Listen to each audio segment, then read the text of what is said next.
Bienvenidos todos a una nueva emisión de La Patria que te parió. Hoy una noche de lujo, de gala diríamos, porque tenemos de invitado nada más ni nada menos a Ignacio Nacho Suárez.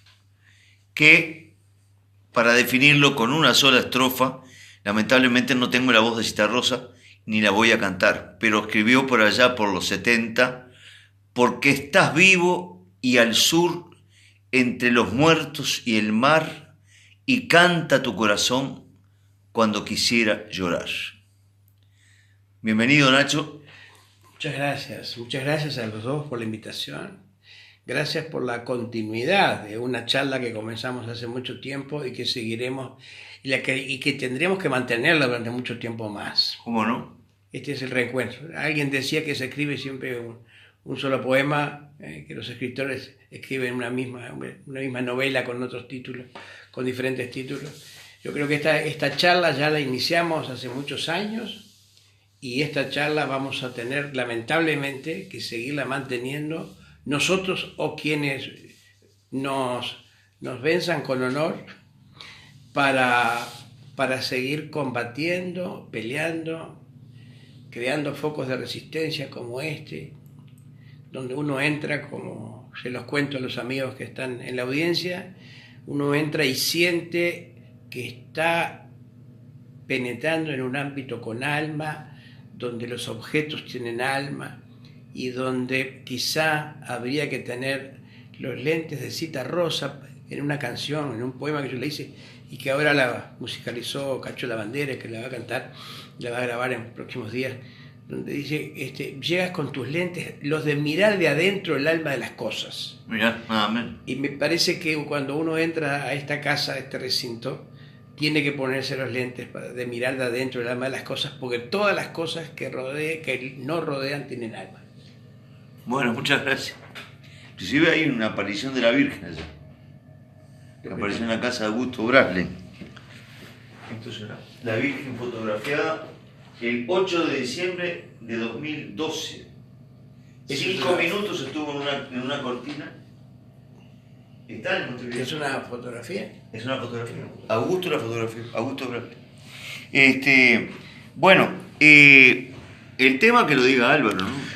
El tema que nos convoca, y siempre tenemos como una encuesta disparadora que no pretende ser científica, sino para integrarnos entre todos los amigos del montevideano, es si hay cultura en los medios de comunicación. Y por prácticamente unanimidad solo hubo un voto diciendo que sí y otro voto que no sabía. Por unanimidad todos concuerdan de que como que no hay cultura en los medios de comunicación. Claro, y es consecuencia naturalmente de una concepción de la cultura que no es la que planteaba nuestro común amigo, tan querido maestro Rubén Lena en uno de los ciclos, en el ciclo de Un día en la vida, una de sus últimas charlas que tuvimos, entre tantas que tuvimos, donde al final llegábamos a la conclusión de que cultura es todo lo que hace el hombre. El asunto es que, lamentablemente, durante muchos años, la cultura, el manejo del término y de los elementos relacionados hasta con la luego llamada industria de la cultura, había quedado en manos de los culturosos. Y es ahí la primera gran diferencia que yo me atrevería a plantear, porque así la he vivido profundamente. Shakespeare y los griegos y los presocráticos y las tortas fritas cuando llueve, porque es un hecho cultural. Aunque no lo expliquemos del todo, aunque de pronto no tengamos explicaciones científicas como la que de pronto alguien está queriendo tener para explicar la fotografía que mostraste. Entonces, yo he vivido en mi experiencia vital desde los primeros años dos grandes afluentes culturales. Por el lado paterno, lo que yo he llamado la cultura de la sangre, la cultura de la vida, la cultura de la naturaleza, la cultura del campo. Y por otro lado, más por el lado materno, con muchos docentes en la familia, maestros y profesores, la cultura libresca. Entonces yo tuve que hacer, y Dios me permitió las circunstancias, esa síntesis, ese encuentro, esa cópula, y no lo digo por casualidad, entre la cultura de la sangre y la cultura de los libros. Durante mucho tiempo, por venir de la cultura de los libros, yo miré hasta por sobre el hombro la cultura de las canciones, por ejemplo. Nos pasó a todos. Nos pasó a todos, claro. Tú además tuviste que vivir la maravillosa experiencia de un cantor de mala muerte, Sí, para sí. poder darte cuenta de los elementos culturales que estabas manejando, hasta como un elemento de sobrevivencia maravilloso en Europa. Me acuerdo muy bien de esa etapa tuya y digo, por cuántas fraguas ha tenido que pasar esa alma para poder sentirse cada vez más alma y más compartida. Entonces, en mi experiencia personal, yo viví desde mirar por encima del hombro todo aquello que fuera popular, con ese olorcito un poco clasista de la sociedad, incluso rochense, de la que venía, desde la murga, el fútbol, todo el tamborcito, todas esas cosas, lo que subía del bajo, de la estiba, que era mirada desde la casona grande y señorial del centro, de piedras casi, de Ramírez casi piedras, con un cierto tufillo populachero. Y viví, porque mis casas también eran las casas lorquianas, de paredes blancas y mujeres de negro, viví hasta la gestualidad que implicaba determinados vocablos, determinados conceptos. Es eso de tu padre, que tiene aroma a alcohol de boliche y de campo. El no salir al festejo de lo deportivo, de lo futbolístico, porque era esa cosa de las chinitas del fondo, que era donde vivían las criadas, ¿no? Entonces yo pude, por suerte, transitar, como fronterizo que soy, todas las fronteras, incluso las que transito hoy, entre esas dos concepciones de la cultura. Lo libresco, lo elitista, lo que muchas veces yo admiré y quise llegar, cosa que después no lo renegué, pero tampoco me interesa, y es a la elaboración de la guía de todo lo que he leído, esa cosa que Borges de cual se jactaba tanto, ¿no? Me importaba más quedar por lo que había leído que por lo que había escrito. He leído mucho menos de lo que quisiera leer, sé mucho menos de lo que la gente cree, y como decía don Paco Espínola, otro hermano de la vida, si yo dijera todo lo que no sé, la gente pensaría que lo digo para darme dick. Entonces, esos son los conceptos que me parece que tenemos que manejar cuando hablemos de cultura. En primer lugar, ¿de qué cultura me estás hablando? Es de la cultura que durante 50 y pico de años yo recibí por parte de directivos, directores, suegros y yernos, sobre todo yernos, en los medios de difusión. ¿Tenés que se joder, Nacho, con eso de la cultura, que no vende? No vende era el argumento más racional, pero el verdadero no era que no sabemos qué ver. Que es raro que no entiendo, y qué culto debe ser que no entiendo nada. Claro. Porque hemos sobredimensionado también el asunto de la cultura. Los culturosos sobredimensionaron el tema de la cultura, y en vez de hacerla divertida, compartida, vivencial, profunda, casi como un acto amoroso, lo convirtieron en un onanismo de gabinete, en esa misma concepción del coleccionista. El coleccionista que es capaz de levantarse a las 4 de la mañana, no importa el frío, a contar las 3.700 no sé qué cosas que tiene y que logró conseguir, sean objetos, ceniceros o libros. Cuando el comunicador no se puede levantar a las 3 de la mañana porque necesita a la otra persona para compartir la maravilla de la cultura. Esa creo que es la gran diferencia entre un onanismo intelectual o intelectualizado, de lo culturoso, que es frío, alejado de la gente, poco culto además, o la cultura de la vida vivencial profunda, de descubrir a cada paso, de que no perder el asombro frente a la fiesta de la vida. Hiciste una preciosa introducción y creo que en esa maravilla que tú mencionabas de haber vivido, creo que también has vivido como una síntesis, una digestión de todo eso que fue, digamos, los inicios de los 80, ¿no? Con 70. Todo ese periodo, ¿no? Pero venimos de los 60. Ah, ahí está. ¿Cómo es? Venimos de las ondas expansivas del Uruguay, como el Uruguay no hay de los 50, vivida con ojos asombrados de niños, pero muy, muy infantiles. Tan infantil como el infantilismo que se vivía en aquellos años, en la lectura de una realidad que nos hacía creer que éramos realmente la Suiza de América, o como el Uruguay no hay.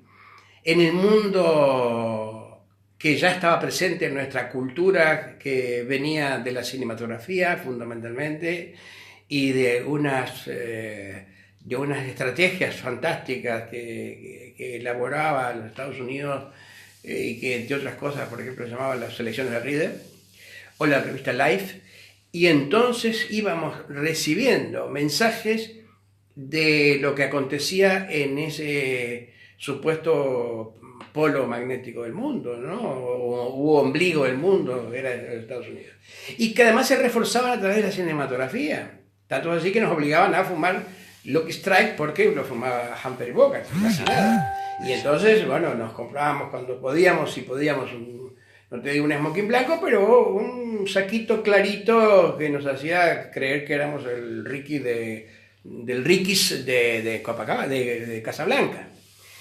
Y nos obligaban a tomar y a fumar y a tener actitud de éxito, porque ya nos estaban vendiendo que si tú no tenías esa actitud de exitoso, si no fumabas el cigarrillo, si no tomabas esa copa, no eras nadie. Es la reedición del dandismo. Exactamente. Pero claro, era una visión de medio pelo, ¿no? Porque también recuerdo aquello del americano cuando va a Londres y a Inglaterra y le dice, yo tengo allá en Texas un rancho y no tengo el césped como el suyo. Y mire que he gastado mucha plata tratando de tener uno tan verde. ¿Cuál es el secreto? Y el Lord le dice, agua.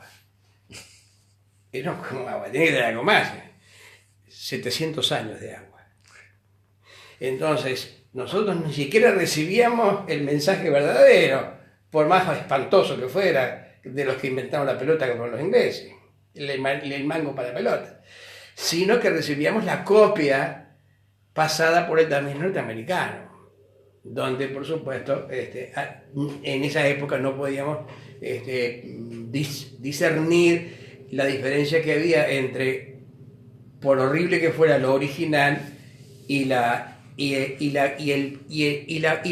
cultura de la fotocopia.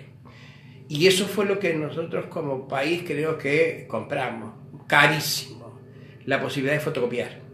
Y entonces, cuando a Hugo Giovannetti Viola se le ocurría algo y aparentemente parece que tiene éxito, entonces yo voy a hacer algo parecido para ver si puedo tener aunque sea la mitad del éxito de Hugo Giovannetti.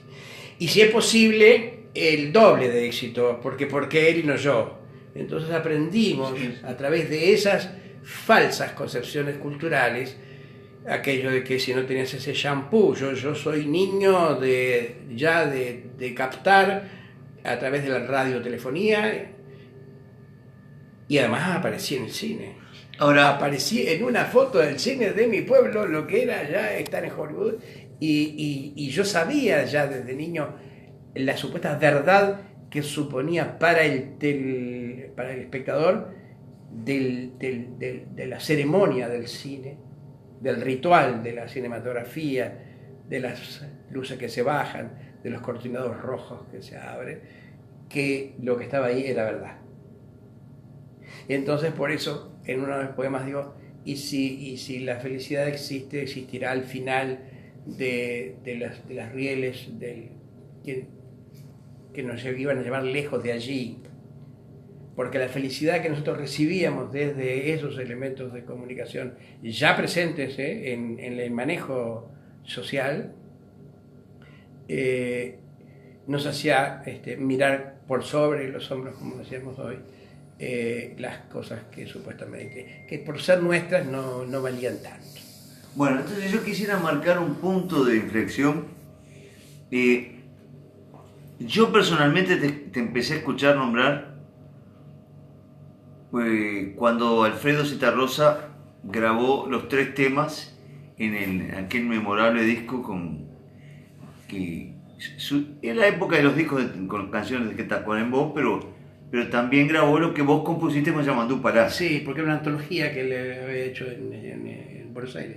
Ahí está, en la antología. Entonces, quiere decir que vos estás conectado, por un lado, al componer con Yamandú Palacio, estás conectado a la generación del 60, a la generación de oro, donde empezó la canción nuestra a tallar.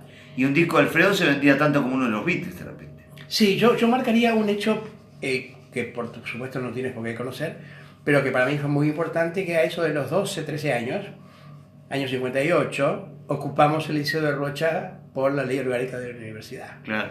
Y ese fue, diríamos, una especie con amigos, que hoy muchos están vivos, aún otros ya se nos han ido, pero que significó un acontecimiento fundamental para mi vida personal, profesional, pero también para mi vínculo con la familia. Yo tenía un padrino que había elegido como padrino, que era de aquellos comunistas anárquicos, románticos. Alguna mitología dice que incluso que me hace acordar aquel viejo anarco que una vez vinieron los testigos de Jehová a golpearle la puerta para preguntarle si quería ser de su religión, y él venía a hacer explotar iglesias en la guerra española y dijo: yo no soy de la verdadera, voy a ser de la de ustedes. Y mi padrino entró por primera vez no a prenderle fuego a una iglesia, sino a bautizarme en ese hecho que para mí fue muy importante. Y fue el que de alguna manera incidió con mi familia para que me dejaran de joder con el hecho de que el nene estaba allá arriba, hablando por un parlante, altoparlante, como se decía entonces, tratando de explicar qué era lo que estaba pasando con la ley orgánica de la universidad. Es decir, ya estamos en los coletazos de los 50, ¿no? Estamos hablando del 58. Me parece la lucha social identitaria. Seguro, y además, claro, pero además el encuentro o la búsqueda de compañeros, quizá mayores en muchos casos, que me seguían informando sobre el otro mundo. El mundo que estaba más allá de la comarca, del techo chatito. ¿Y vos cuándo viniste? Porque vos sos carrasquense acá en Montevideo. Sí, primero pasé por una etapa muy importante para mí también, que agradezco tanto las circunstancias de Dios que haya vivido, y es que del centro de Rocha, es decir, nacido en esa casona de Ramírez 68, donde ahora hay una plaquita que lo recuerda, para mí es un enorme orgullo, entre otras cosas, porque allá en Rocha había una placa en una casa, y yo de niño siempre le leía, decía: en este solar nació Constancio Seri Gil. Entonces recordaba lo que había hecho Editorial Atlántida. Y a mí me parecía que eso era una cosa impresionante, que era mucho más importante que un monumento, que además terminaba cagado por las palomas, e ignorado por la gente de abajo, que caminaba por abajo del monumento. Y bueno, y la vida me dio dos cosas que ustedes van a entender mejor que nadie. Que en esa casa, en la casona esa de Ramírez 68, donde yo vivía cuando la resurrección de Herrera, que no sé si te lo marqué, sí. Bueno, ahora no solamente hay un fragmento de ese cuento que está ubicado ahí en esa casa, sino que está el Cine Club de Rocha. Y en la pared de la habitación donde yo nací está la pantalla del Cine Club de Rocha, que fue el otro gran amor junto a los libros, que me permitían escaparme de esa cosa comarcal y chatita, al encuentro del enorme sueño que todavía no le hemos agradecido como comunidad a la cinematografía uruguaya, a los cines de todos los barrios y a los cines de todos los pueblos. Yo llegué a ver tipos dándole manija a la maquinita. Por supuesto, después la procesión en 16 milímetros, en blanco y negro. El mundo maravilloso del cine, la motivación para la creación, para el sueño que significó el cine. Y por lo tanto, y el primer trabajo que yo tuve fue de crítica teatral y cinematográfica en el Popular. Y por lo tanto, que en mi casa, esté ahora el Cine Club, que es el único cine que hay, dicho de paso, porque también se vivió el proceso de que el 25 de mayo, al lado del 1 de agosto, el 1 de agosto era, ahí escuché hasta Chopin por Markusinski, se convirtió en una iglesia de estas pentecostales, y ahora creo que hay un supermercado o nada. Entonces, la vida me ha premiado enormemente. Y en esa esquina, exactamente en esa esquina, una tarde, en una pretormenta de verano, cuando se iban formando enormes, gigantescas montañas violetas, los objetos cambian de colores y todo se transforma en un ámbito muy mágico y muy como suspendido, oigo la voz de Dios que baja desde el cielo y ahí me empieza a relatar cosas que yo intentaba asociar con lo que vivía, con lo que conocía, porque nadie asocia con lo que desconoce. Y ahí recibí la primera llave del surrealismo.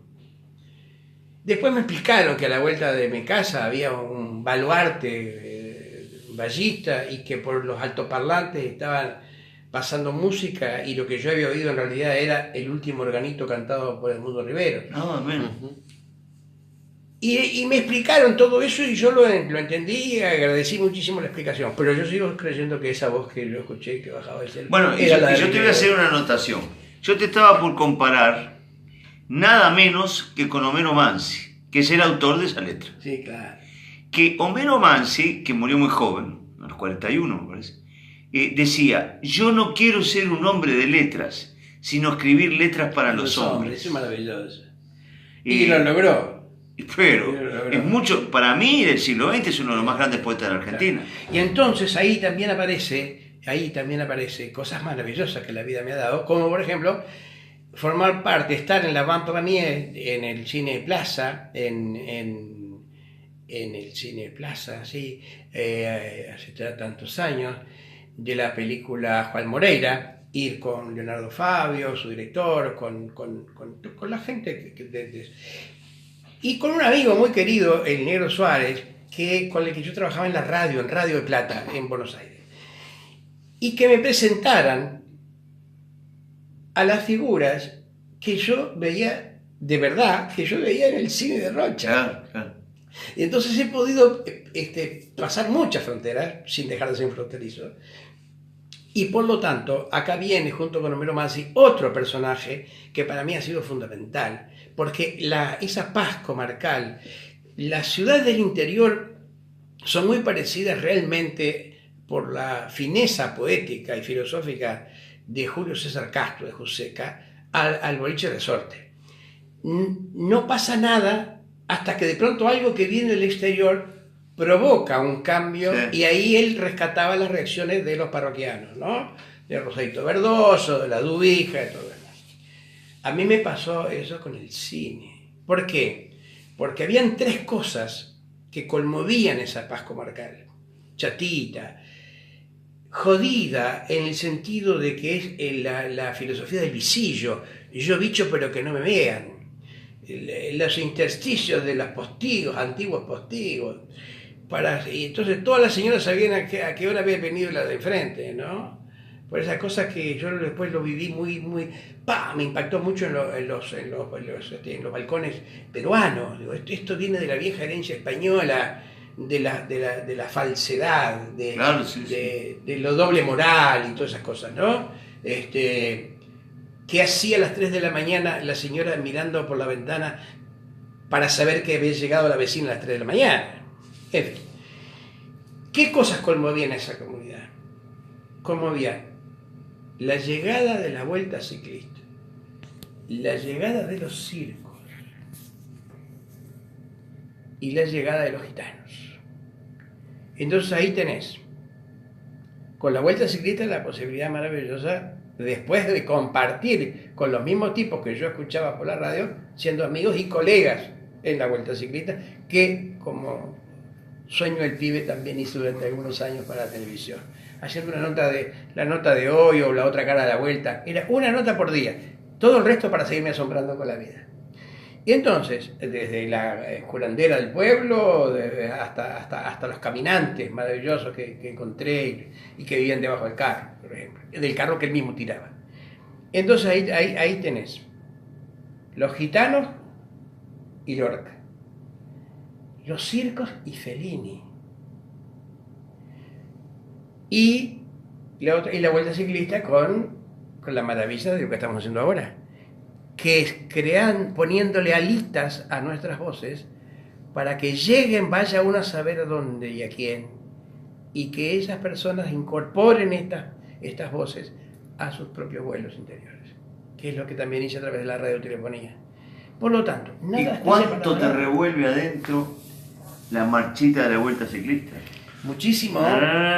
Sí, muchísimo, porque además, por muchas razones, porque los veía y todavía me sigo asombrando con las cosas que veía, porque yo los veía bajar de las motos como monumentos de barro, realmente, porque no eran los polvorientos Camino a la Patria, eran el barro mismo que traían las motos, los autos. Es épico el ciclismo. Es absolutamente. Ahora con modernidades impensadas para aquellos años. Porque además teníamos a lo uruguayo, el Maracaná de Rocha era un tipo que se llamaba Próspero Barrios, que había ganado la Vuelta Ciclista. Sí, me acuerdo. Que era uno que veías todos los días ahí en la Vuelta. No en la Vuelta Ciclista, sino en la Vuelta del Perro. Y su hermano luego Javier Barrios también. Javier Barrios. Y bueno, de esos asombros vengo. Por lo tanto, ¿qué está haciendo este tipo? Está contando cuáles son sus fuentes culturales. Exactamente. Y me detendría... Y pasa del quilombo, sí, de la reunión del quilombo, del boliche nocturno, con barboletas. Yo tengo un tema que se llama quilombo, donde a pesar de su nombre hay una sola mujer, bajo una tenue luz roja, una mujer ondulada, su gastada seducción. Todo lo demás es todo lo demás que es la cosa social, societaria de los quilombos de pueblo. Como decía don Paco Espínola, Humberto Correa, el autor de Mi vieja viola, llegaba, como todos los cantores, a los pueblos y por lo general con una muchacha muy bonita, o que estaría muy buena, que es la que le llevaba la guitarra, y la que vendía, como en Montevideo se vendía lo que canta la murga porque no se le entendía nada, y vendían las letras. Humberto Correa y los cantores, por general, incluso, bueno, algunos llevaban libros, como Carlos Molina, que cuando hacía, llevaba una especie de cancionera. Y en una de esas cancioneras, una revistita para vender en los quilombos. Como hacía Marquito Velázquez. No, Marquito Velázquez es divino, qué suerte que lo mencionaste, tan querido amigo. A pesar de que somos un pueblo de mentirosos, es el único uruguayo que tiene un diploma de mentiroso otorgado en Francia en un concurso de mentiras. Marquito Velázquez, tan querido, el Tintoretto maravilloso. Bueno, entonces, ¿qué te estaba diciendo? Luis Alberto Fleitas, un cantor, y después Abel Soria, yo lo había perdido y me lo dio, me lo escribió a máquina de cinta, un prólogo de don Paco Espínola.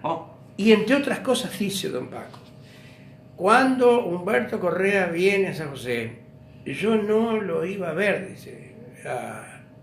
Y estoy cambiando el término, el tiempo del verbo a propósito. No lo iba a ver a los boliches del centro, donde sacaba el mejor dinero. Yo lo esperaba acá en el Bajo, decía don Paco. Porque bajó estas parras, bajó estas lunas, en aquellas noches, cuando yo veía por entre los paisanos sacándose la boina para escuchar mejor, me encontraba con un concepto de patria que andaba buscando y que no encontraba en los libros. Qué importante.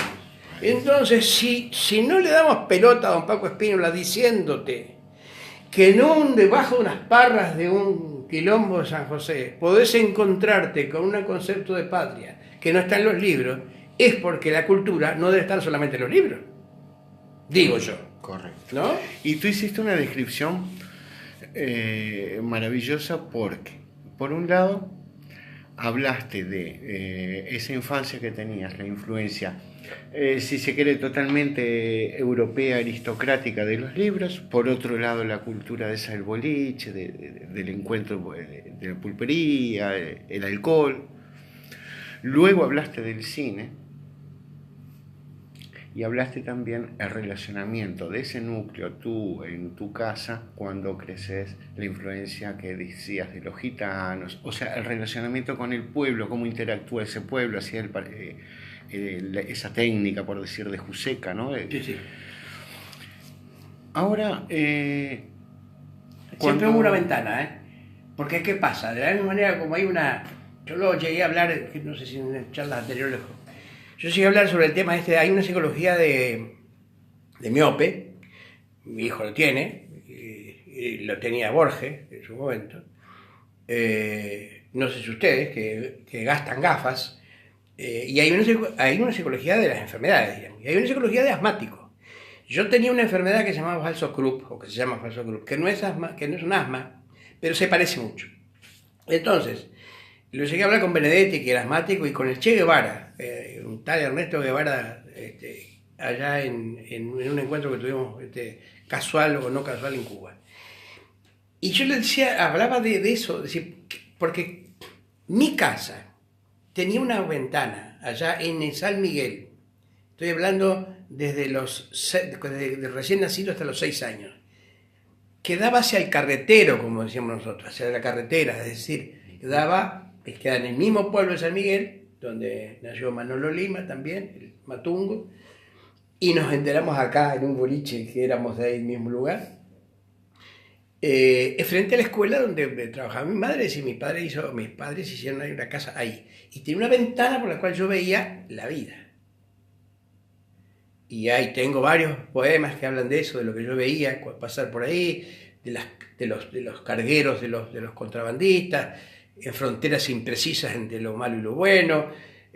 Una vez vi como en sueños a 4 jinetes de poncho que iban llevando un féretro, ahí las tormentas impresionantes de las tropas que retumban en la tierra y también retumban en el corazón cuando van pasando, en los chiflidos y los perros y los ojos enrojecidos de un matrero que a su vez fue perseguido por la policía. La aduana,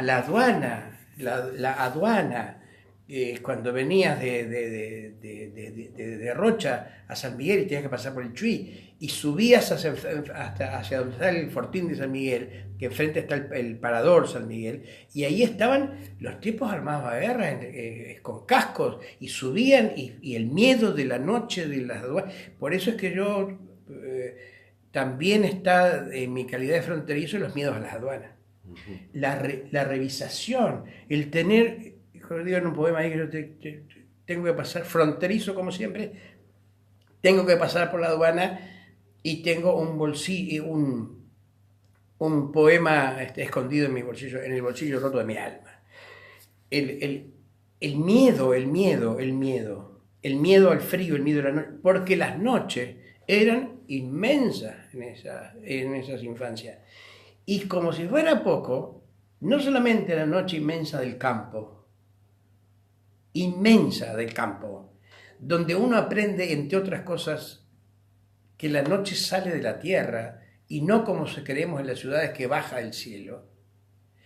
Primero se empiezan a oscurecer los árboles, los animales, los bichos, las casas, y después, si es que se oscurece el cielo, pero mucho después.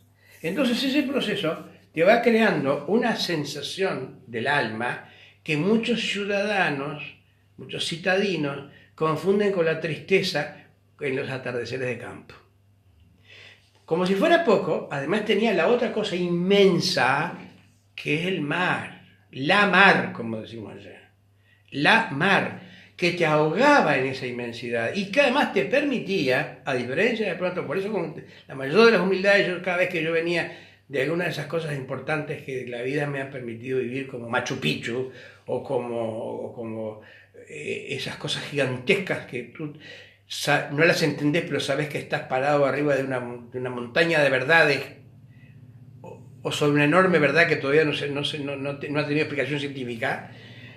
Y venía a Montevideo y le decía con la mayor de la humildad, ¿no? Pero también con la mayor de las seguridades. Mire, compañeros, que acá, cuidado, mirá que acá en Montevideo a veces creemos que estamos mirando el horizonte y solamente estamos mirando la pared enfrente. Que a veces la pared queda cerquita. Y entonces esa concepción de lo pequeñito hace que muchas veces asumamos actitudes pequeñitas frente a la vida. Por eso defiendo el vínculo que existe entre el hombre y la naturaleza. Cuando vos tenés el horizonte lejano, cuando tenés el cielo allá arriba, cuando tenés el misterio de la noche inmensa, cuando tenés ese animal herido que ruge, que es nada más y nada menos que el Atlante, y ahí te das cuenta de tu verdadera pequeñez. No te puedes hacer el vivito. Es como acá. Un poco el tema que toca... Por eso los culturosos se hacen los vivitos, porque no han vivido esas cosas, porque no saben de esos miedos, porque no entienden de esos abismos, porque no saben lo que es el carrusel silencioso y misterioso de un faro en la noche para los ojos asombrados de un niño. El faro. Hoy nombrabas a Rubén Lena. Y hay una canción legendaria de él, entre tantas, del Templado. El Templado, sí, sí. Es el tipo que dice, quiero, buscando, va buscando su propia tierra, quiere amanecer adentro de su propio corazón. Sí, dice, y ya ensillado mi caballo, las espuelas me calcé, y con la noche en la cara, sin despedirme monté. Que la noche sea muy negra no es dificultad mayor, teniendo firme la rienda y el tino por rumbeadón. Si me pierdo, mala suerte, la noche tendrá razón. La noche tendrá razón. Esa es la aventura, es la metáfora de la vida. Pues digo, quiero desembocar en qué es el verdadero concepto de cultura profunda, porque estamos tocando el tema de cómo aparece la cultura profunda en los medios, si hay o si no hay. No. Hay cultura. Hay una cultura, una de las culturas. Lo que no hay es la cultura verdadera, la cultura profunda, la cultura que me permite a mí oler en este recinto, olerla apenas entré, donde yo hablaba de que los objetos tenían, sin duda que tenían alma, y ahora detenido en cada uno de los libros, si tendrá alma, y en las fotografías de amigos comunes, inclusive, ahí está el flaco Saúl Ibargoyen, está otro amigo común, Gardel, tus padres, el mío,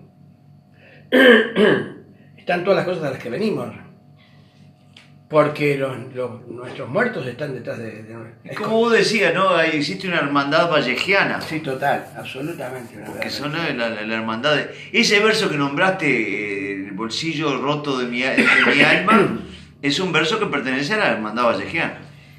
Claro, sí, claro. porque él era mestizo y por lo tanto también fronterizo. Entre las dos culturas. Porque para redondear lo que estamos hablando,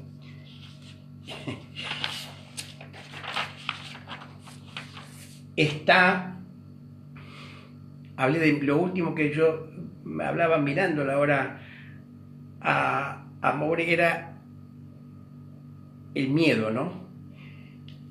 Hay una milonga hecha allá, que tiene mucho que ver con Rubito Lena y especialmente con el Templado.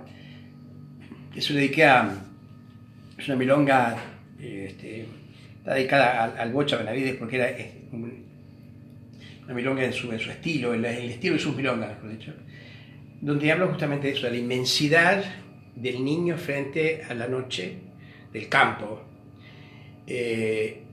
Y en la B bala una oveja desde aquel libro primero, el de Zarrilli, Abadí Zarrilli. Sí. Y cuando digo eso, miro así a veces en las charlas y hay gente que aprendió a leer en esos libros y en la B bala una oveja de aquel libro, una oveja solita.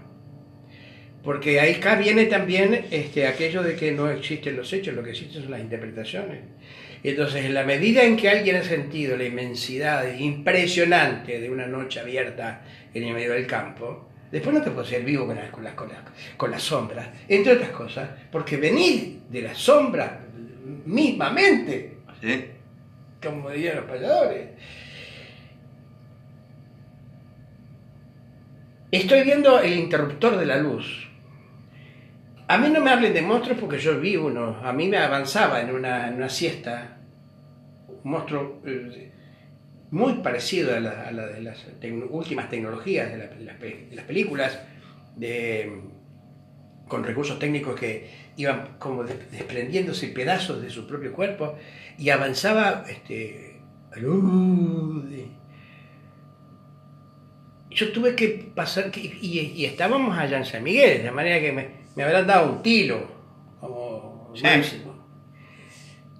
Tuve que procesar solo ese asunto, hasta que un día descubrí que era una de las criadas nuevas, que al final la corrí, porque me lo dijo otra. Yo a usted lo limpiaba y lo llevaba al baño, ahora hace poco tiempo. Y yo entré por una muchacha que lo asustó a usted una noche, en una siesta, porque se emponchó. Y como yo no tendría ganas de ir a coger con un novio y yo no me dormía. Entonces avanzó y tuve que pasar mucho tiempo para descubrir que si uno se llega hasta esa llave de la luz, ese ropero, esa cómoda, ese monstruo, deja de serlo para convertirse simplemente en una cómoda, en un ropero. Clarísimo. Iluminar nuestras zonas oscuras. Ahora, ¿qué vas a iluminar si no sabes qué iluminar?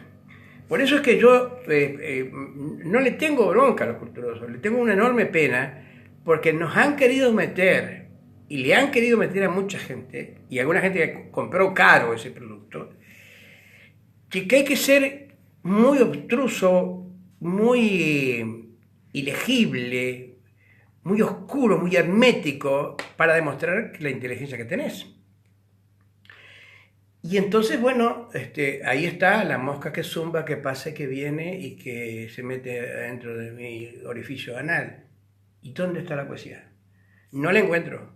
No me emocionan esas cosas a las cuales tenés que llegar a través de un proceso intelectual, que de pronto me faltan piezas porque no he leído tantos libros como leyó este señor, que los proyecte luego en su texto.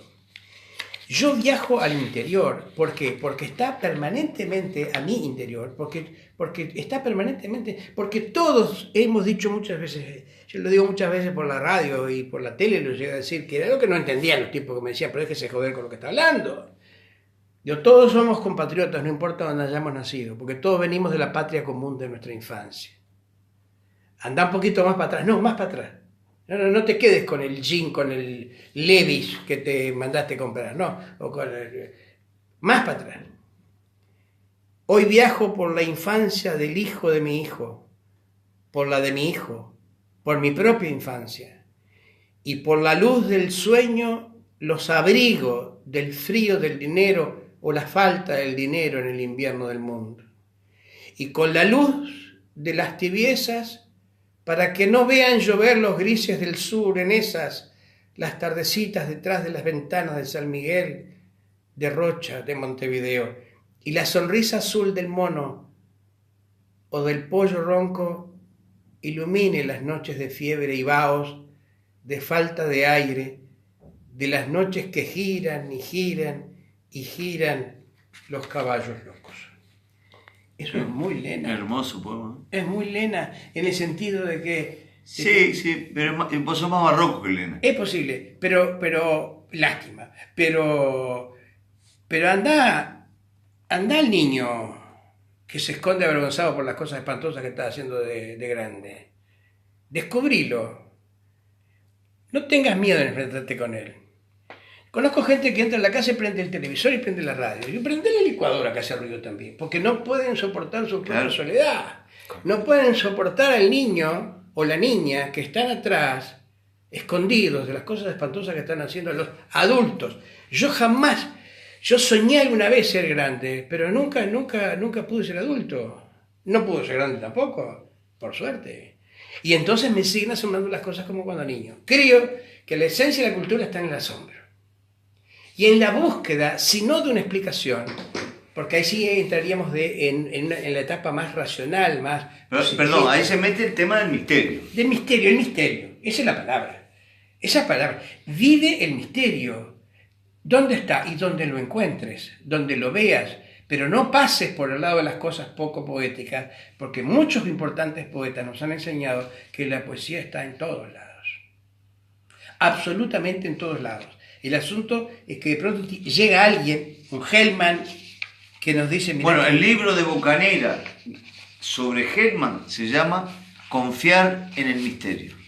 Y como ves, estamos hablando de lo mismo. Nosotros venimos de palabras bajas. Yo sé que mucha gente que está escuchando hoy, o alguna gente se va a acordar de esto. Y yo me acordé que cómo era posible que allá en Santiago de Chuco, aquel muchachito podía estar manejando los vocablos que manejaba César Vallejo. Digo, pero manejaba los vocablos que nosotros manejábamos en Rocha, que mis mayores manejaban en Rocha. Yo llegué a hablar con don Camilo José Cela en un encuentro que tuvimos una vez, en un congreso. Le dije, mire que yo vengo de un pueblo donde estamos hablando todavía de P-I-X-A, de picha, por el órgano masculino. Y me lo decían los abuelos, que tengo ganas de orinar, abuelo. Bueno, saca la picha, pero no contra el viento, mire. P-I-X-A, como en la época del Cid, decía, dijo el maestro. Sí, como en la época del Cid. De vocablos, de antiguas voces quietas, de añejos los decires que han quedado como pinchadas mariposas muertas que yo he visto volar por los papeles en las noches de luna o lluvias grises, palabras de abuelos y fogones, y tristes las señoras de pañuelos negros y licores, palabras de velorios o de fiestas de mesas largas, casamientos o duelos por asuntos dichos en voz baja, siempre que los niños no se enteren. Blancas las paredes, las mujeres de luto y los hombres de palabras raras y sombreros, hablando como en lenguas, glosando de la vida y de la muerte y del amor prohibido y de pecados en silencio, donde había misterios de la piel y de las oscuras palabras del sexo y de la sangre. Bueno, ahí por ejemplo, estás tocando temas arquetípicos. Moure siempre dice que el mayor educador social ha sido a nivel de dimensionalidad, de potencia, la televisión, la maldita pantallita. O bendita, depende. O bendita, ahí está. La maldita decimos porque lo que estamos debatiendo hoy, vos fuiste un hombre de la televisión. Vengo de adentro del monstruo y conozco sus entrañas. Exactamente. Empecé en la televisión. Ahí está. ¿Y por qué está cada vez peor? Por ese concepto de que la cultura no vende, me parece. Yo quisiera hacer una precisión, no quisiera dejar escapar, porque entramos a esta parte que es la televisión, de que dijiste algo y a lo que hablaste de lo arquetípico, fíjate tú. El impacto que tuvo, mirando tú esa ventana que... Esa ventana sí, de mi casa, sí, del niño enfermo, hizo que yo envidiara a los niños pobres que andaban chapoteando pata en el suelo cuando llovía. Claro. Y hace muy poco, De Gaulle, que así se le habían puesto por el general, me dijo que ellos querían estar adentro, porque veían claro, en esa cuevita tibia lo que ellos no tenían afuera. Claro. Esa ventanita se convirtió en la pantalla de la televisión. Ahí está. Cine primero. A la vez, el cine, ni que hablar. El cine primero. La ventana de Ramírez 68, aunque esa ventana ya era vertical, donde recitaba la leyenda Patria y Tabaré. Entero. Horas diciendo. Tabaré tiene parte maravillosa. Sí. cayó la flor del río, los temblorosos círculos concéntricos, balancearon los verdes camalotes y en el silencio de un canguriera. Y tuve que ir a dedo, como fuimos, porque invitados por Mercedes Sosa, cuando le iba a presentar Cafrune en Cosquín, y salimos a dedo con un amigo, Julito Guillot, hermano de que fue Gervasio Guillot, que fue presidente de la Suprema Corte de Justicia, con el que teníamos un código, un ritual de decir las primeras, el inicio del Fausto en alemán, estuviéramos donde estuviéramos, y por lo tanto yo fui a propósito cuando él asumió como presidente de la Suprema Corte a ver si me respondía o no me respondía con Habe un Philosophie un Medicina en Teología, y respondió, cosa que a Stirling, que era ministro del Interior, no entendía un carajo qué es lo que estaban diciendo estos dos locos mamados. Cuando pasé por Santa Fe, fuimos al Colegio de los Jesuitas, y allí descubrí una metáfora loca de Zorrilla que en realidad lo había rescatado de su infancia. Mirá, si volvemos a hablar de lo mismo. ¿Por qué? Dice, mira, hijo mío, está dormido el viento, el tigre en el flotante camalote, sí, y en los nidos de los pájaros pequeños. ¿Cómo el tigre en el flotante camalote? Los camalotes nuestros, ¿cómo va a tener un tigre arriba? ¿Se mamó el viejo? ¿Qué está diciendo? Allá los camalotes hacen islas y arriegan a los puentes. Por lo tanto, el ejército los bombardea. Y en una de esas islas vino un tigre y había un cura que estaba pescando y se lo morfó, y eso le quedó de niño a Zorrilla. Zorrilla era muy poeta, ¿eh? Sí, era muy poeta, claro. Y cuando escribió, cuando creció, se acordó del tigre en el flotante camalote. Si será importante, claro, por eso que te digo, hay que tener mucha testosterona para volver a la infancia, porque te vas a enfrentar con muchas oscuridades, como el padre de tu padre. Las luces brillan si vos tenés la posibilidad de un contraste con una zona oscura que te permita vivenciarlas más profundamente y disfrutarlas más inclusive. Aquello de que, no sé si ya lo estábamos charlando cuando decíamos, o grabando, decíamos que más también sirve las sombras para distinguir a la luz, como decía Martín Fierro. Y ese ejemplo me vino maravillosamente bien para confirmar eso, decir que ¿dónde está la cultura? En todas las cosas de la vida, la poesía, en todas las cosas de la vida. El asunto es verlos poéticamente y arriesgarnos a vivir poéticamente, porque más importante de pronto que hacer un poema es vivir poéticamente. Es nutrido de todos los elementos que nos dan las artes en general, desde la payada, el payador hasta el manejo de los idiomas. Sí, y la dramatización, porque vos sos un juglar nato. El juglar medieval, ¿no? Es el que... Cuento cosas. Contás cosas que te han pasado. Escribís cosas que después recitás. Te integrás a la música. Es la juglaría, y la juglaría es esencialmente popular, y lo esencialmente popular, como vos has dicho en todo este largo retrato, es esencialmente profundo y arquetípico, y te remueve sombras que la pantallita no soporta. Exactamente. Y la pantallita, ahora no estás más, pero tuviste 10 o 20 años cuando hacías Un día en la vida de Talle, el último ciclo fue. Y hablabas de cosas muy profundas. Eso ha desaparecido. Yo conocí a Paco Spínola porque me llama, habían dos asistentes en Canal 10 en su momento, Juancito y Pedrani. Ay, ojalá haya gente de aquella época que lo recuerde. Pedrani, canoso, peinadito, perfecto, elegantísimo, un lord. Y Juancito, un morochito chiquito, era Quijote y Sancho. Los que llevaban los útiles de uno para el otro, utileros. Dice Nacho, dice Pedrani, hay un señor que quiere hablar contigo y yo me olvidé de decírtelo. El teléfono estaba en la pared de un largo corredor que hay todavía en el Canal 10. Ay, Pedrani, te olvidás, bueno, no importa. Bueno, cuando voy a colgar el teléfono que estaba colgado, el auricular descolgado, y antes de colgarlo, por la duda digo, hola, pirulá fresquita. textual. Pero una fresquita, y yo pedí para hablar con Ignacio Suárez y no... Mire, yo le pido disculpas porque me acaba de decir el asistente que se olvidó, por favor, le pido disculpas. No. ¿Con quién te gusta hablar? ¿Quién habla ahí? Ignacio Suárez. Ah, mi hermana me dijo que usted habla de mí de vez en cuando ahí por la televisión.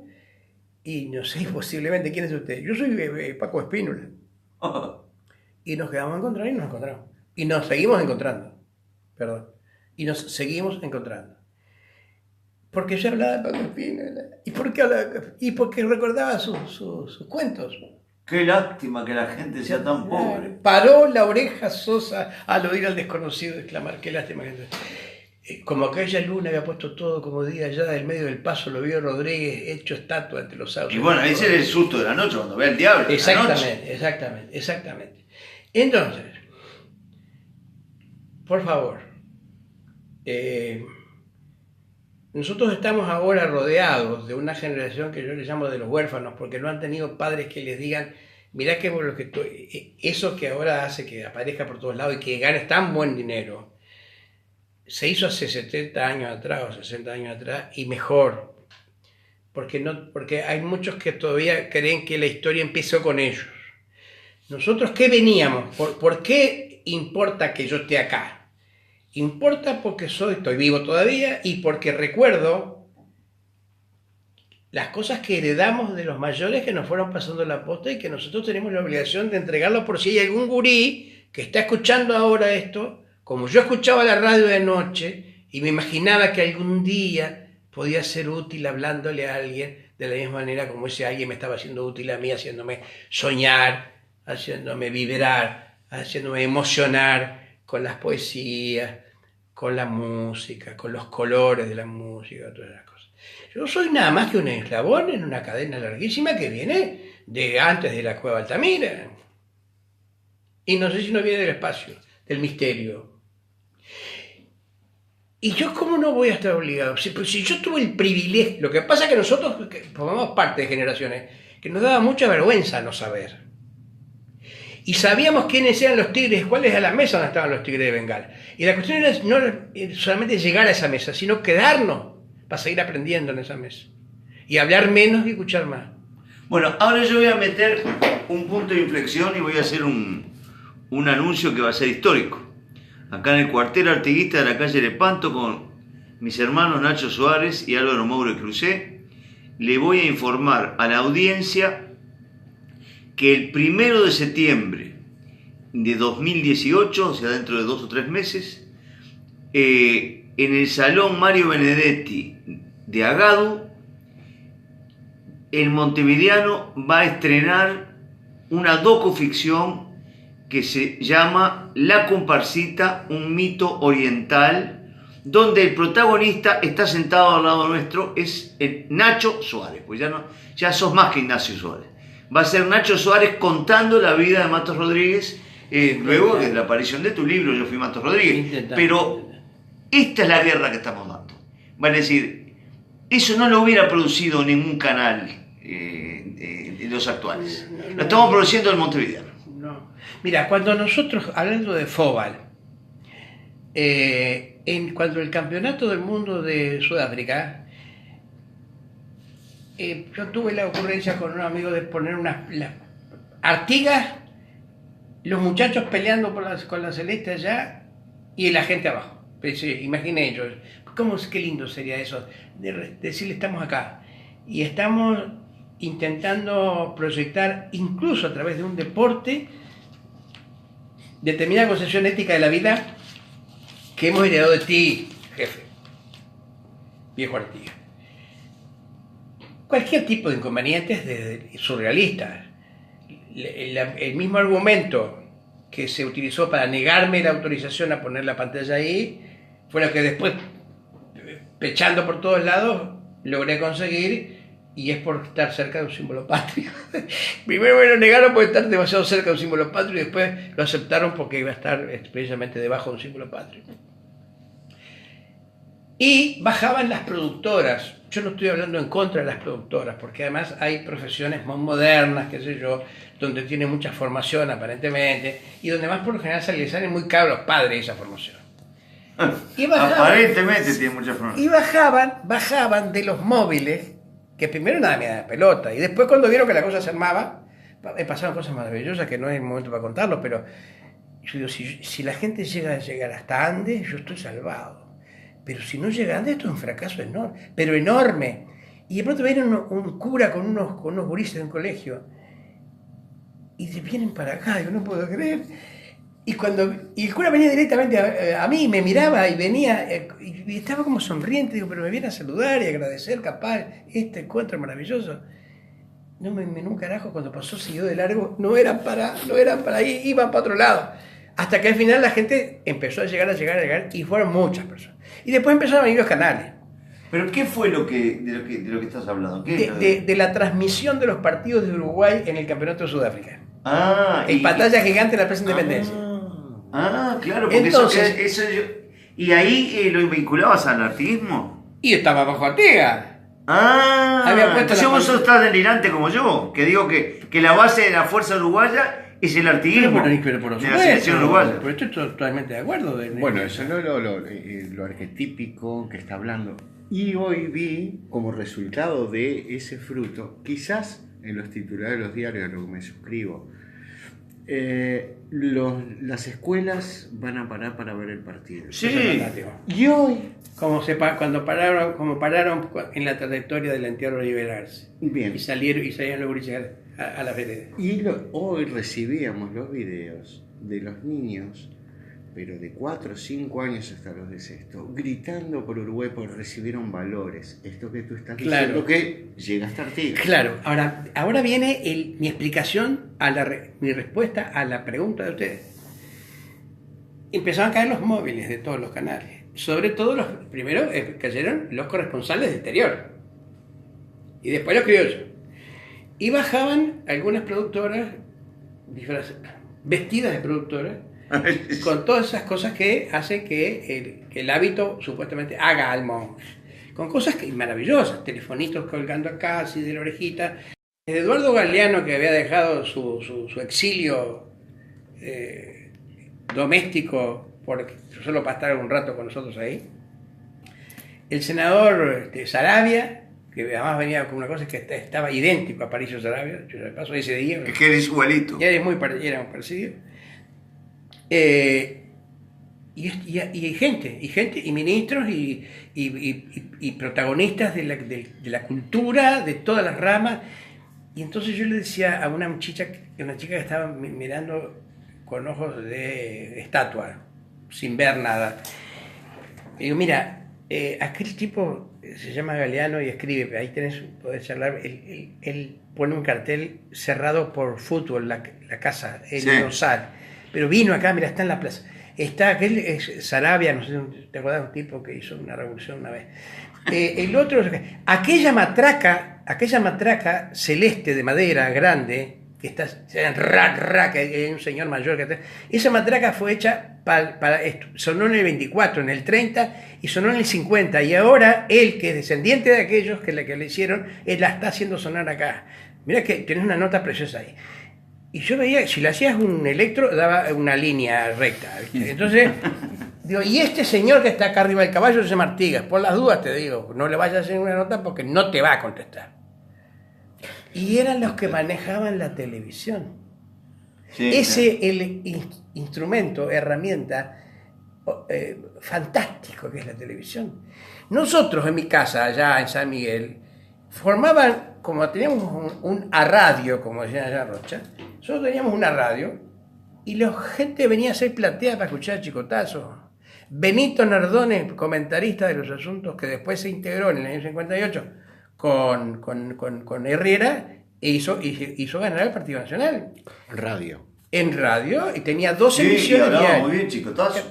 2 emisiones diarias. Una al mediodía sobre las 11 y otra de tarde, tardecita. Porque para los productores rurales. Y no era ninguna momia, porque en ese momento era le decían el rabanito porque había sido de origen colorado, se volvió blanco. Supuestamente socialista en su juventud. Sandía, ¿no? Era que Sí, pero fue un referente de Alberto Metol Ferré. Y no solamente eso, Que sino después se desvinculó de Cotazo, pero fue un referente. inicialmente quienes le crearon la Liga Federal de Acción Ruralista, Liga Federal, Claro. con una bandera verde con 2 rayas blancas, un sol en el ángulo superior izquierdo y 2 rayas que franjas, una roja y una blanca, con los partidos tradicionales, entre otros fue Metol Ferré y Washington Reyes Abadí, que Nada le dieron menos. todo el fundamento de la patria vieja.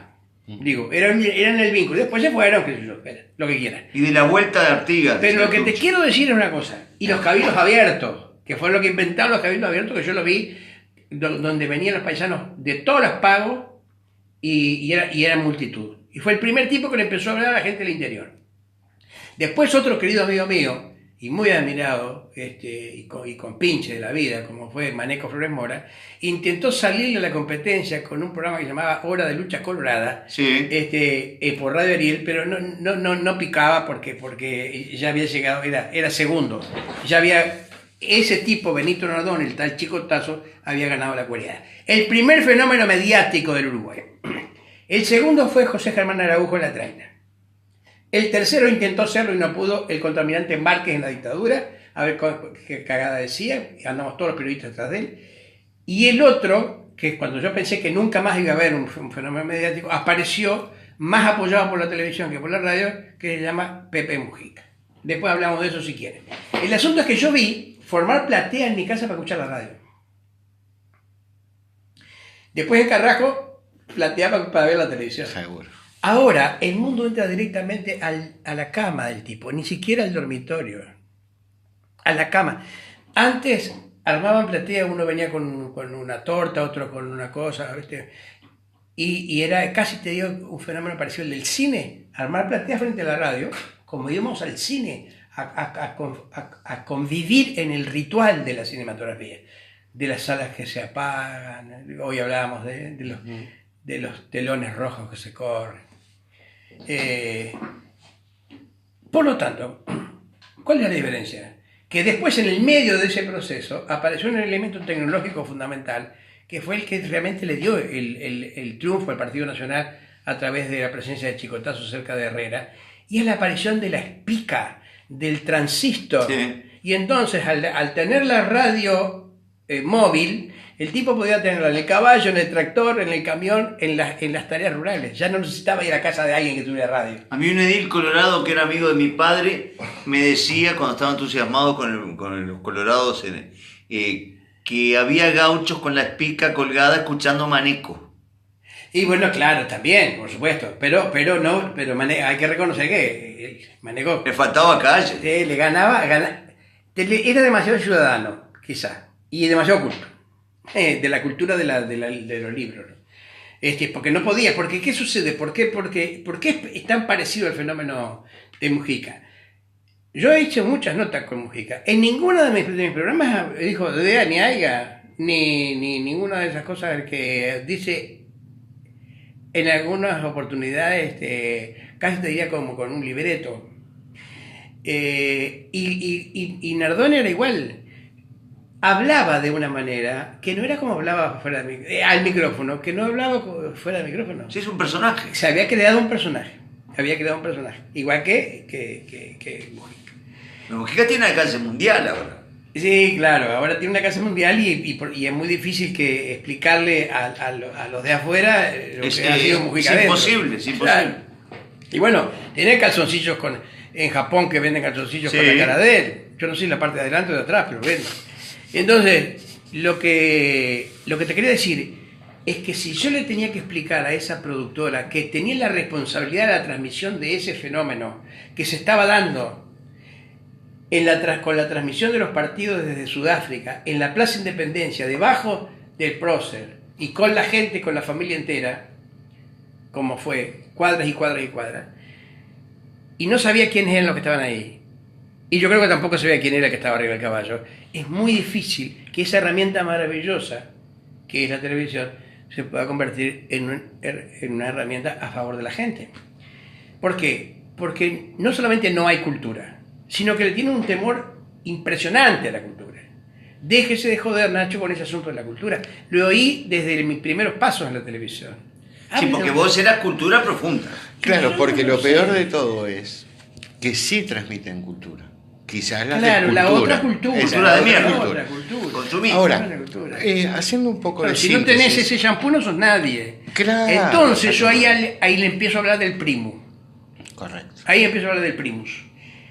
Y entonces en entrevista con el ministro o con el senador tal, digo, en el primer momento digo, ¿en su casa había primo? Y si estoy en la radio, en este momento el senador está haciendo el gesto de dar bomba al primus. Aquellos calentadores suecos, marca primus, que nosotros conocimos de niños. Las filósofas analfabetas de mi pueblo, Rocha, sabían que no se le puede dar bomba al primo porque revienta. Es más, tenía una llavecita para sacar la presión, cuando tenía mucha presión. Podía reventar, y reventaba el rancho, y reventaba la manzana, reventaba el pueblo. Si nosotros, que no conocimos al primo, le seguimos dando bomba, un día va a reventar. Y va a reventar jodido. ¿Por qué? Porque nosotros estamos recibiendo productos que nos llegan de sociedades desarrolladas para imponer una sociedad subdesarrollada. Entonces, si yo estoy vendiendo a ti por la televisión, de que si no tenés esa camperita no sos nadie, que si no tenés esos championes no sos nadie, y los championes salen 4 palos, y tu madre gana 2 de doméstica, los otros 2 que te faltan los vas a salir a buscar como sea. ¿Por qué? Porque está obligado a tener ese campeón.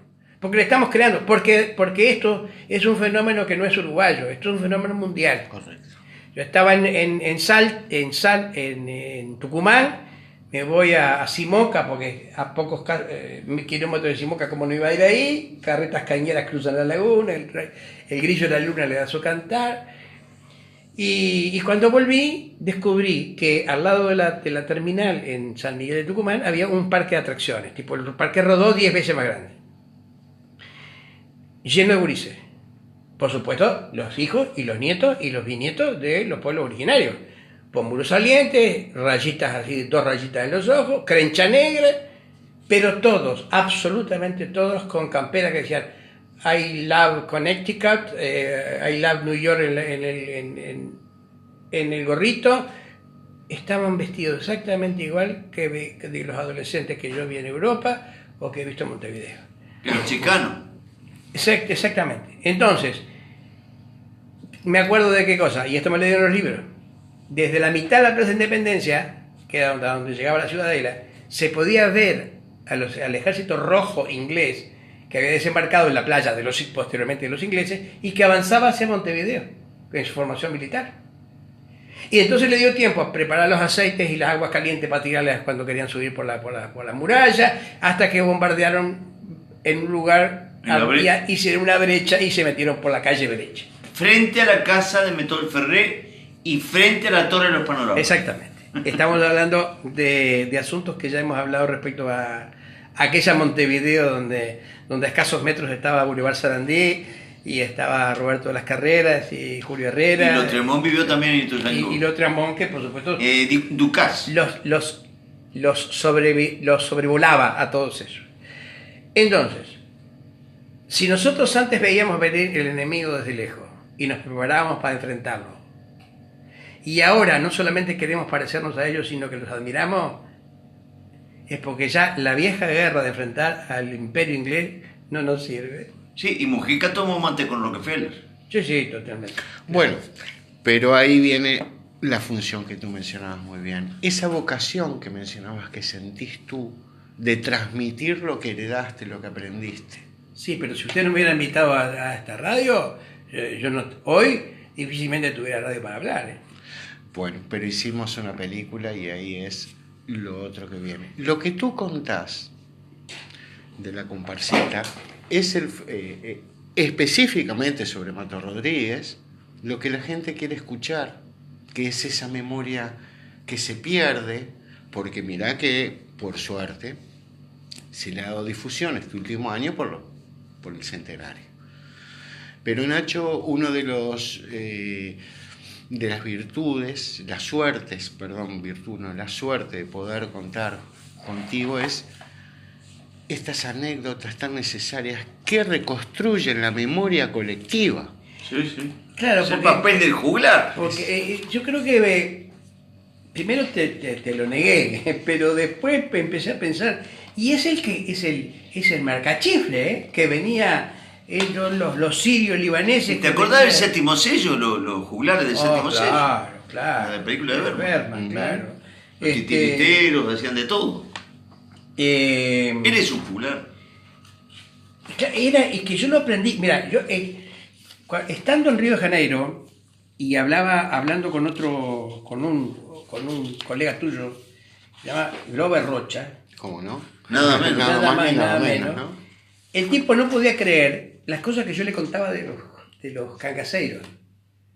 Yo a él de los cangaceiros. Quien me oye, quien recién está oyendo esto, dice que este es un atrevido. Y el tipo dice, ¿cómo sabe eso? Entonces le contaba de María Bonita, le contaba de Lampeao, le contaba de una matanza que había habido en un lugar llamado Canudos, donde Antonio el Corsegueiro había... Das Mortes. Antonio das Mortes, que era matador de cagaceiro, que era un sicario. ¿Cómo sabe esas cosas?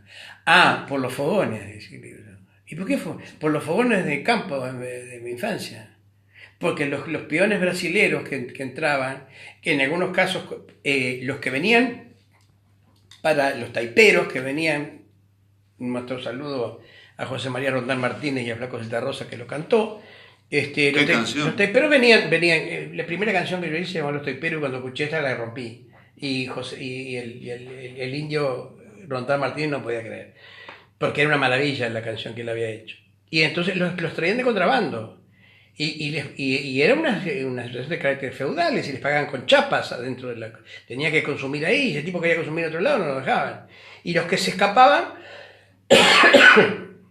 porque querían, los espartacos que se escapaban, los mandaban a perseguir por la policía porque habían entrado indocumentadamente, habiendo sido ellos mismos que los que lo habían entrado. Pero ¿y dónde lo escuché las historias de los cangaceiros del Sertão? Son 40 años que no llovía. En los fogones. En los fogones artiguistas que, de alguna manera, yo tuve el enorme privilegio de convivir con los peones rurales.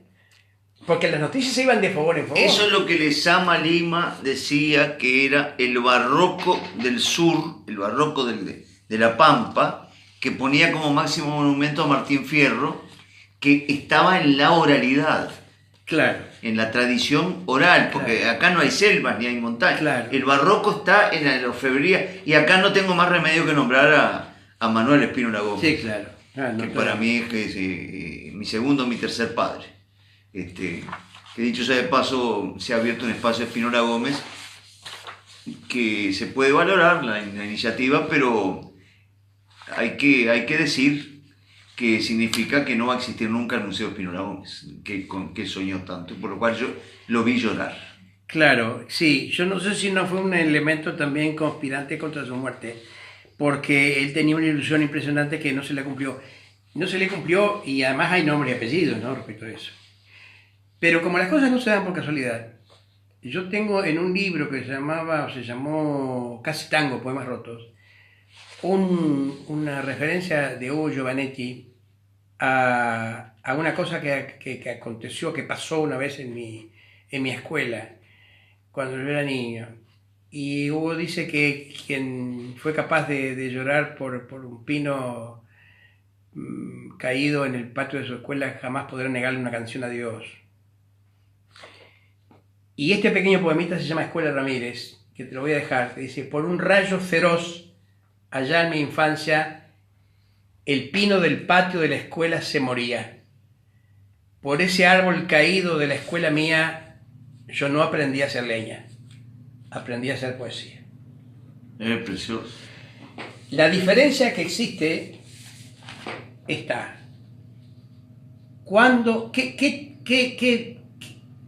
¿Qué fórmula podemos dar, si es que existe alguna, para que algún oyente pueda decir, bueno, pero yo que estoy mirando la tele, que me costó no sé cuánta guita, que vengo de un día jodido de trabajo, que me quiero desenchufar de las cosas espantosas que me están pasando, que no me doy cuenta o que prefiero no darme cuenta de que todo esto lo inventé yo, aceptando tarjetas y cuestiones y meterme en compras que no necesito, de asuntos que me están arruinando la vida. Y que lo último que me queda cuando llego es poder mirar la tele. ¿Cuándo esto es un hecho cultural y cuándo no lo es? Bueno, yo creo que en este poemita está, de alguna manera, porque nosotros tampoco somos recetarios de doña Manuela, digo, ¿no? Si yo pudiera tener todas las recetas, la pucha, ya hace muchos años habría hecho una cadena de radiotelevisoras. Porque hay mucha gente que está necesitando una receta para algo, para hacer algo. Es no comprar, intentar ser alguien a través de la televisión como el único hecho verdadero. Es decir, partiendo de la base de que lo que no aparece en la televisión no existe. Esa frase la dijo Julio María Sanguinetti durante su primera presidencia. Así que no me amenace con que voy a ser presidente. Lo que no está en la televisión, lo que no sale por la televisión no existe. No existe. Bueno, y entonces eso hace que mucha gente haga cualquier cosa para salir en la televisión. Cualquier cosa. A mí me han ofrecido programas que no les puedo contar porque no tenemos el tiempo suficiente para que hagamos tanto de la risa de una cosa que si no sería tristísima. Y es que todo tiene que ser rapidito y divertido. Rapidito y divertido. Si estás un sol con un programa de diversiones. Bueno, tiene que ser rapidito. Y divertido si es posible. Y si no, no sirve. Entonces, hay un concepto de la cultura que te permite formarte para la vida. Yo digo siempre que he hecho, y quizás sea la última vez que lo diga, pero lo quiero decir si ustedes me lo permiten. Yo he hecho televisión y radio para ganarme la vida, y he hecho poesía para vivir. Hay gente que hace televisión para ganarse la vida y no está mal, porque yo sé, ahora hay que ganársela con cierto honor, ¿no? Digo yo. Si la televisión solamente emite mensajes para que tú seas exitoso, esa televisión no es cultural. Claro, y además... Si emite mensajes para que tú seas más crecido como hombre, como individuo, como persona, esa televisión es cultural. Es desde mi humilísimo punto de vista. Si lo que están machacando es que yo tengo que comprar ese shampoo para poder ganar esa mina que está divina y ese auto deportivo rojo.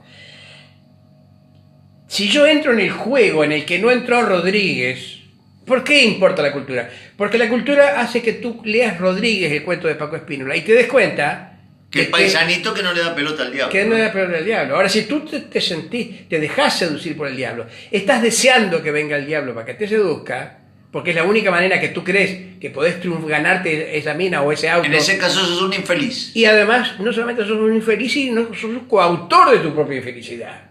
Sos coautor de tu propia infelicidad. Estás colaborando con los que te están quitando la felicidad. Si por otro lado vos recibís mensajes que te hacen crecer como persona, te hacen sentir más cerca de tus hijos, más cerca de Dios, más cerca de la naturaleza, más cerca de la vida, no hay que tener una fórmula demasiado rigurosa ni muy matemática para saberlo. Es simplemente sé feliz, participa de la fiesta de la vida. Un amigo mío, hermano mío, Facundo, decía, no es que estemos deprimidos, estamos distraídos. Si yo, por el frío que hace, y tenía un buen justificativo, yo no vengo acá, yo me pierdo la fiesta de compartir con ustedes esta charla. Está en mí ser feliz o no ser feliz, y no en las circunstancias exteriores. Dostoyevski decía que uno de los peores pecados humanos es la distracción. Y claro, porque después no tenés... ¿Y por qué es lo peor? Porque no tenés después el derecho al pataleo. ¿A quién le vas a reclamar? Pero si en vez de cortar yo no hablo, yo no me había perdido el vínculo con Paco Espínola. El asunto no era saber quiénes eran los tigres de Bengala, era cómo hacer para llegar a ellos respetuosamente y aprender de ellos. Y sentarte en la mesa, como decís. Dos crímenes que el otro día nombrábamos, estuvo Eliana Lucián, la poeta acá, dos crímenes del Pachecato fueron cortar ¿Te acordás el año que tuvo Paco Espino hablando por la televisión? Ah, por supuesto. Y después Citarrosa tuvo otro año. Y los cortaron a los dos. Claro, y cuando yo le fui a ofrecer, se hizo un acto en el Teatro Odeón, y yo ofrecí mi espacio para que don Paco, en vez como no tenía espacio en Televisión Nacional, que lo tuviera en mi programa. Y a los 15 días estaba yo afuera. Mirá. Bueno, queridos maestros los dos de la vida. Las visitas se quieren ir. Para mí, no, porque creo que ya estamos en hora, ¿no?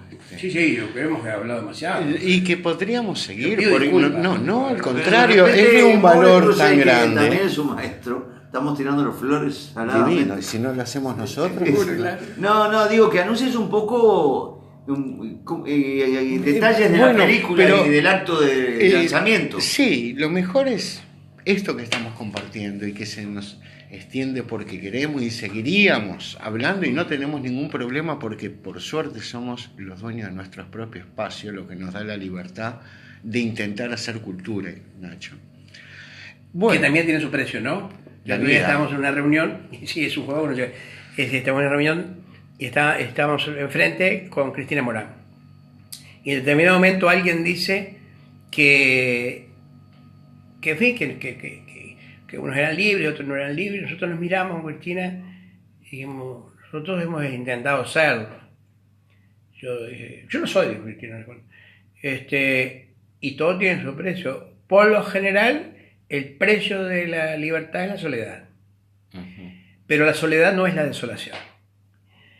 Yo me acuerdo mucho que yo también peleé contra mis mitos, contra mis minotauros y en mis laberintos.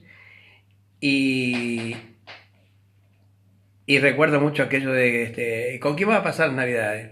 Con mi familia, con la yegua de mi cuñada, con el no sé cuánto, con el qué, todo mal, se maman, tiran cuentas, se queman los ojos, los gurises, se quedan tuertos los sobrinos, pero, ¿y tú? Yo solo estoy leyendo un libro fantástico, solo, loco. Sí, pero bien, sí, pero bien, y no acompañado y mal, ¿viste? Entonces, nosotros tres hemos podido elegir estar ahora juntos y es probable que haya otras personas que en esta noche tan especial prefieran más bien la tibieza de una cama compartida, aunque no sea un lecho de amor. Si tú me permitís, yo voy a terminar esta charla con un poema donde pretende, mira lo de la aduana, por siempre fronterizo hago equilibrio por la dorada cuerda de guitarra o por el solo del violín azul de la palabra. Debo pasar una vez más la aduana y llevo un poema escondido en el roto bolsillo de mi alma. La puta. Bueno, de esta manera entonces vamos a decirle a todos nuestros amigos el 1 de septiembre en la sala Mario Benedetti de Agado, Canelones 1130, vamos a estar conmemorando los 13 años del Montevideano y nada mejor en esa conmemoración que presentar nuestro docuficción, no sé cómo llamarle, La Comparsita, un mito oriental, en la cual tú sos protagonista, Hugo Giovanetti coprotagonista, y vamos...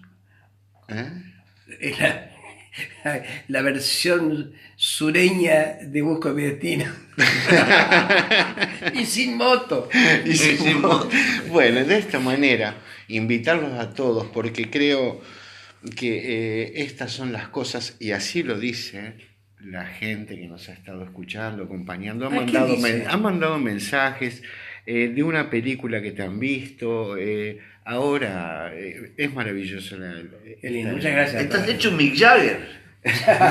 Bueno, entonces, 1 de septiembre, Sala Mario Benedetti de Agado en Canelones. 11:30 entre Gutiérrez Ruiz y Paraguay. Bien, presentando la comparsita Un mito oriental, que además vamos a regalar a la audiencia algo que forma parte de este documental, la participación en fotografía de Sara Sinovich y el baile de Yara Stolarsky. Yara Stolarsky. Que tú la conoces. Sí, claro. Que muestra una estética de una síntesis de lo que somos, cultural, de las emigraciones, todo, y con a la vez tango. Y la visión fotográfica maravillosa de esta arquitecta Sara Sinovich, que logra sintetizar con su cultura de arquitecta su emoción de el tango que lleva adentro. Que me decía, porque yo no vengo de la generación del tango, yo vengo de la generación del rock, pero me hacía recordar esta frase que dice: el tango te sabe esperar. Claro, sí. Y esa es una máxima. Entonces, a nuestros amigos, invitarlos y agradecer en lo personal a la vida, a Dios, haberte conocido y tenido la oportunidad de captar estos instantes que tú hablaste de cosas en este documental fundamentales, fermentales, como esta memoria viva que necesitamos transmitir. Claro, el que quiera conocer, porque él escribió un libro muy interesante sobre Matos Rodríguez, pero el que quiera verlo al Nacho Suárez hablando de Matos Rodríguez y la importancia de esa figura tan nombrada y desconocida al mismo tiempo, lo va a ver en una docuficción uruguaya que no va a tener lugar en los canales porque la ley de medios no sale, pero nosotros hicimos el Montevideano. Sí, claro. Y además qué bien que les está yendo. Yo me alegro muchísimo me alegro de cómo yo nunca pude ser uruguayo en el sentido ese de que hay mucha gente que se ha perfeccionado en la envidia. Yo no sé lo que es eso, al contrario, a mí me encanta que le vaya bien a mis amigos, porque somos tan tontos que ni siquiera nos alegramos para manguearlo, le va bien para manguearlo. Y me gusta mucho que les vaya bien, sé el compromiso que hay en esto, compromiso que es con ustedes mismos en primer lugar, y eso se nota. Y ese compromiso que es insobornable, ¿no? Si primero es con ustedes, después que vayan saliendo lo que quieran, porque hay cimiento, Y esa película la van a ver en la Polinesia, la van a ver en todas partes del mundo, de donde nos llegan 5 millones de vistas en Google+. Y ahí entonces van a ver a La Celeste también, con la cultura de este otro lado que acompaña también a lo deportivo. Entonces, de esta manera... Vamos a prepararnos por si perdemos también, ¿no? Porque yo creo que una de las cosas que nos está faltando en este momento es la humildad de pensar que, si bien es cierto que hicimos ese esfuerzo brutal, que se logró un equipo, venía hablando con el taximetrista, decir, está encantado con todo el proceso de que antes no se daba... Sí, pero va a estar bravo el cruce con Portugal, España. Sí, va a estar bravo. bravo. Pero independientemente de eso, es decir, que aprendamos a que vamos a seguir siendo tan uruguayos o más quizás después, ¿no? Después, que ojalá volvamos a ser campeones. Pero si no volvemos a ser campeones, aprender que lo que hicimos está bien hecho y a disfrutarlo, ¿no? Es decir, la recompensa del camino, ¿no? Y que estamos mostrando la fibra oriental, que es lo que nos pertenece como comunidad y nos distingue. Y no esa famosa uruguayés que se quiere vender. Y esta noche... Bueno, pasa que nosotros somos anteriores a los uruguayos, los orientales. Históricamente, culturalmente somos anteriores. Exactamente, y eso es lo que hay que dejar vivo, ¿no? Esa noche entonces invítalos a todos. Va a estar engalanada por la danza del tango de una maravilla como Yara, las fotografías de Sara. Y nos van a tener que aguantar nosotros, tener una mesadita redonda. Y estas anécdotas tan necesarias para ir construyendo nuestra memoria colectiva que nos va a proyectar en el futuro generaciones que ni hoy conocemos. Agradecerles a todos. Sí. Gracias a ustedes. Gracias, Nacho, por venir al Cuartel del Espanto. Ha sido una fecha histórica. Para mí es un placer el reencuentro con ustedes. Me voy con más ganas todavía de seguir viviendo y de seguir aprendiendo el más importante oficio, que es el de compartir Y la que vida. lo reciba Gael, tu nieto. Y que reciba a Gael y que reciban los hijos de todos nuestros amigos y los hijos de nuestros adversarios, como decía Valle. También. También. Hasta luego, amigos.